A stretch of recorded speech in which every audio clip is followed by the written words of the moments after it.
Dans cette vidéo, on va voir comment calculer le module d'un nombre complexe. J'ai ici 4 exemples à travers lesquels je vais t'expliquer étape par étape comment calculer efficacement les modules d'un nombre complexe.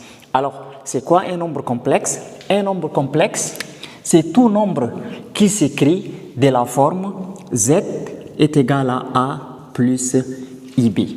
Maintenant, si j'écris z est égal à a plus ib, ça, c'est la forme algébrique d'un nombre complexe. Donc, un nombre complexe ne s'écrit pas seulement sous cette forme. Généralement, un nombre complexe s'écrit sous 3 formes. Il y a ce qu'on appelle la forme algébrique, donc la forme que je viens d'écrire ici, z est égal à a plus ib, qu'on appelle la forme algébrique. Il y a aussi une autre forme qu'on appelle la forme trigonométrique des nombres complexes. C'est z égale r, facteur de cosinus θ plus I sinus θ. Alors, cette forme, elle est dite la forme trigonométrique des nombres complexes. Elle est caractérisée par R, qui est le module, et θ, qui est l'argument.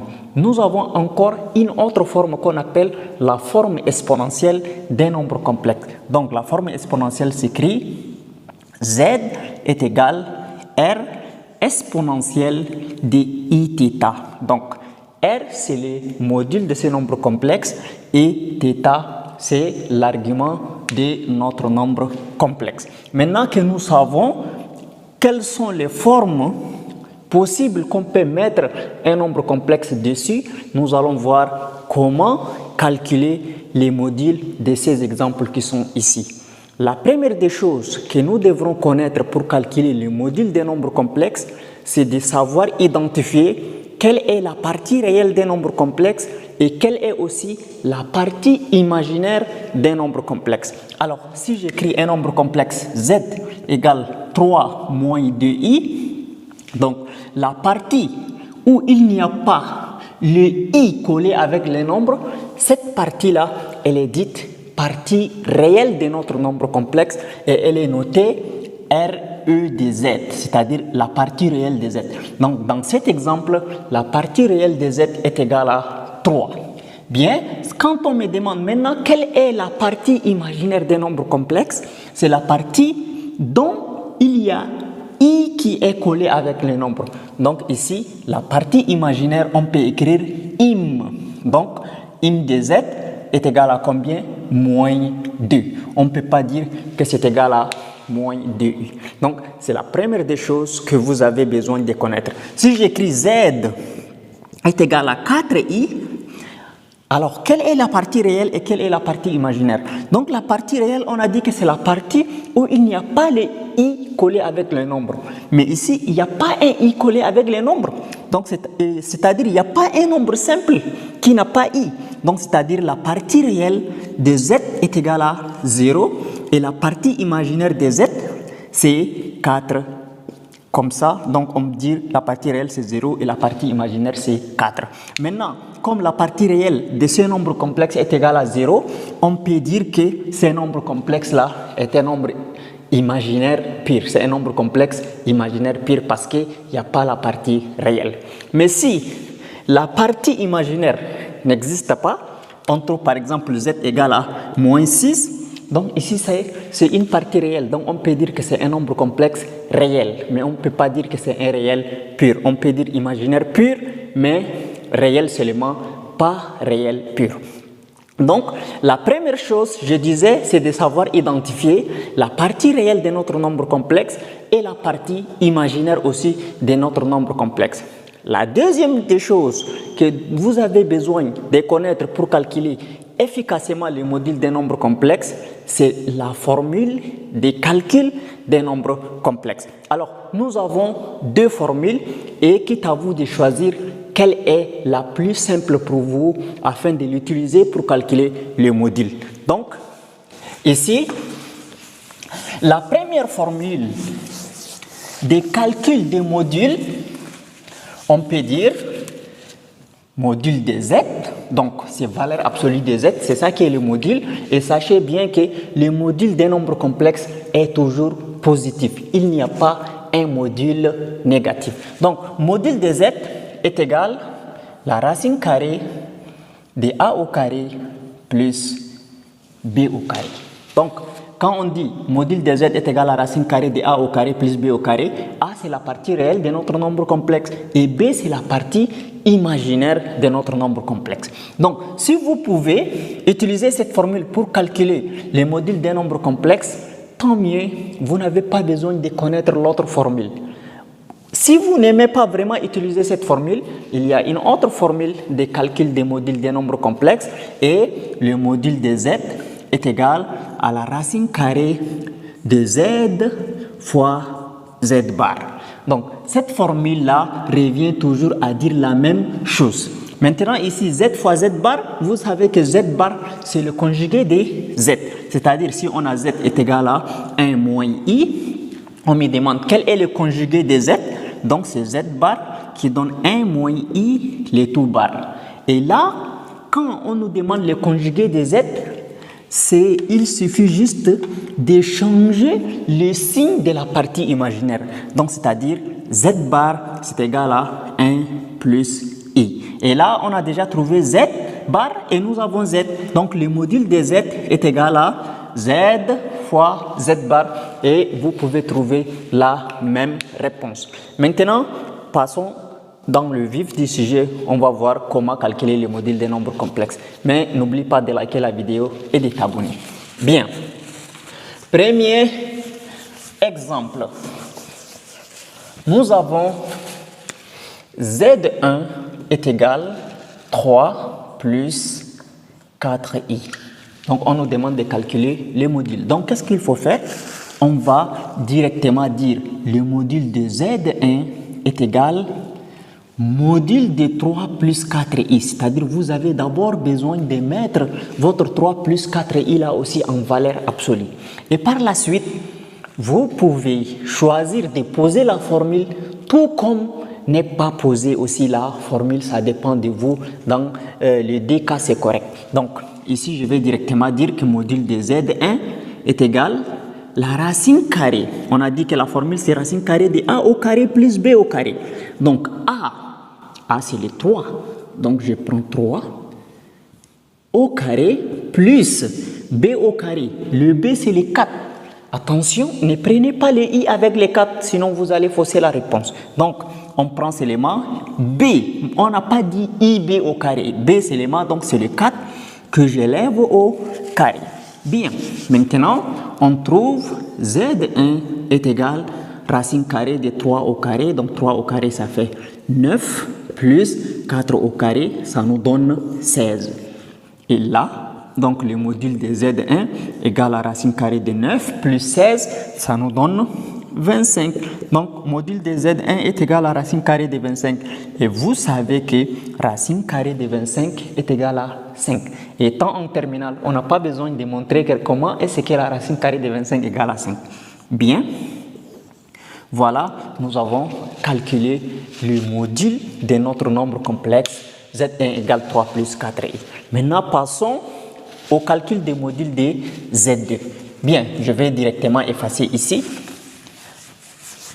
Le module de z2, pour le calculer, donc on va d'abord poser z2 est égal à 1 plus i racine carrée de 3 sur 1 plus i. Vous savez que ici, nous avons un quotient des nombres complexes, c'est-à-dire nous avons en haut un nombre complexe z et en bas nous avons un nombre complexe z'. Et qu'on nous demande de calculer le quotient, le module de ce quotient. Alors, le module de tout ça, pour le calculer, on a juste besoin de calculer le module du numérateur à part et le module du dénominateur aussi à part. Et après avoir trouvé la réponse, ici si on trouve 5, ici si on trouve 2, donc le module est égal à 5 demi. Et c'est comme ça. Donc, passons directement au calcul du module de notre nombre complexe qui est ici. Donc, ici on trouve Z2, module de Z2 égale module de 1 plus i racine carrée de 3 sur 1 plus i. Et là, c'est-à-dire, je vais donner au numérateur valeur absolue, donc module de 1 plus i racine carrée de 3 sur module de 1 plus i C'est comme ça. Et maintenant, on calcule le module du numérateur. Donc, on connaît déjà la formule a au carré. A, c'est 1. Donc, 1 au carré plus b au carré. B, c'est racine carrée de 3 aussi élevé au carré. Le tout sur 1 au carré. Voilà, racine carrée de 1 au carré. Plus, maintenant, quand on a x éléments, ça veut dire le nombre qui est collé avec les i là, c'est 1. Donc, 1 au carré. Donc, on trouve racine carrée de 1 au carré, ça fait 1. Plus racine carrée de 3 élevé au carré. Le carré et le radical s'en vont, il reste 3. Le tout sur racine carrée de 1 au carré, ça fait 1. Et 1 au carré aussi, ça fait 1. Donc, on trouve ici racine carrée de 1 plus 3, ça nous donne racine carrée de 4 qui donne 2. Et ici, nous aurons racine carrée de 2.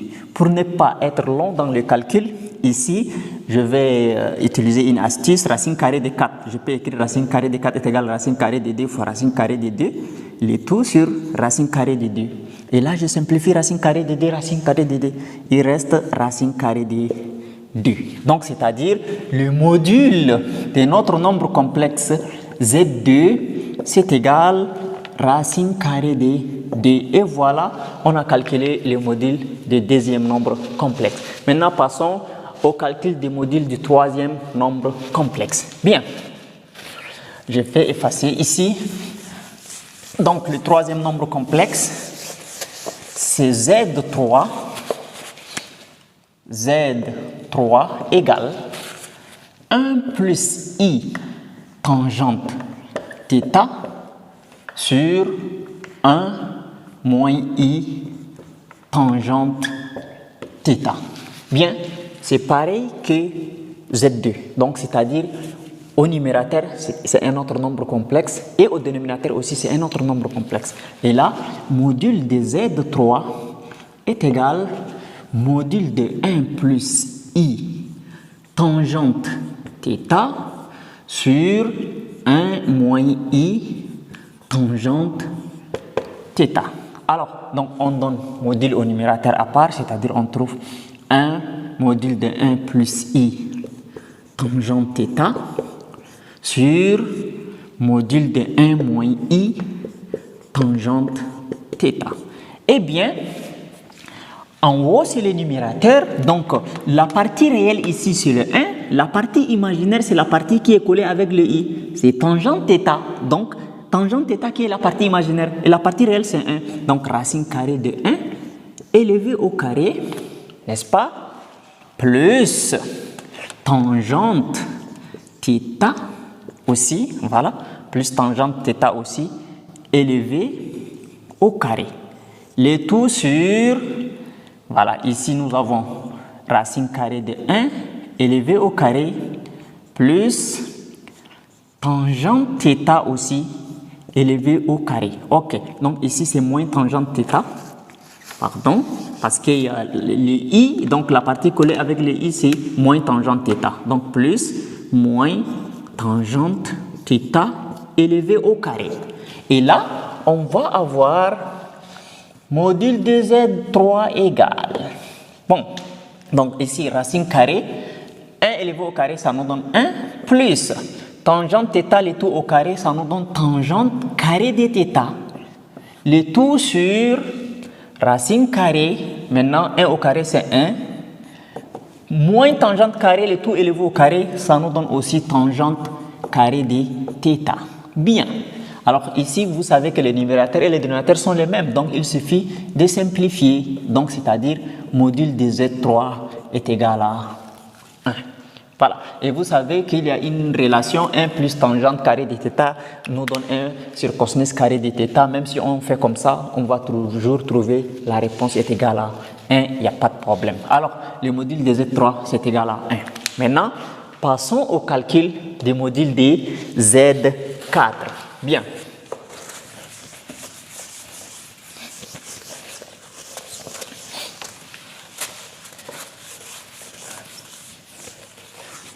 Donc, Z4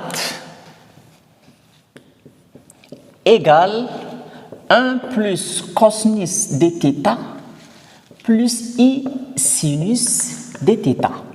Bien, on a besoin toujours d'identifier la partie réelle. La partie réelle où il n'y a pas i, c'est-à-dire tout ça, c'est partie réelle. Et ici, c'est la partie imaginaire. Donc, pardon, c'est Z4.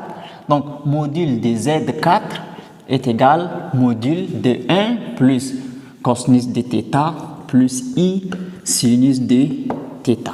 Alors, ça nous donne la racine carrée des parties réelles au carré, 1 plus cosinus de θ, élevé au carré, plus la partie imaginaire, c'est sinus de θ élevé au carré. Bien, donc on va avoir ici racine carrée de 1 plus cosinus de θ le tout élevé au carré, donc c'est de la forme a plus b le tout au carré, donc ça nous donne 1 au carré c'est 1, plus 2ab, 2ab, 2 fois 1, ça donne toujours 2 fois cosinus de θ. Voilà, plus b au carré, c'est-à-dire plus cosinus carré de θ.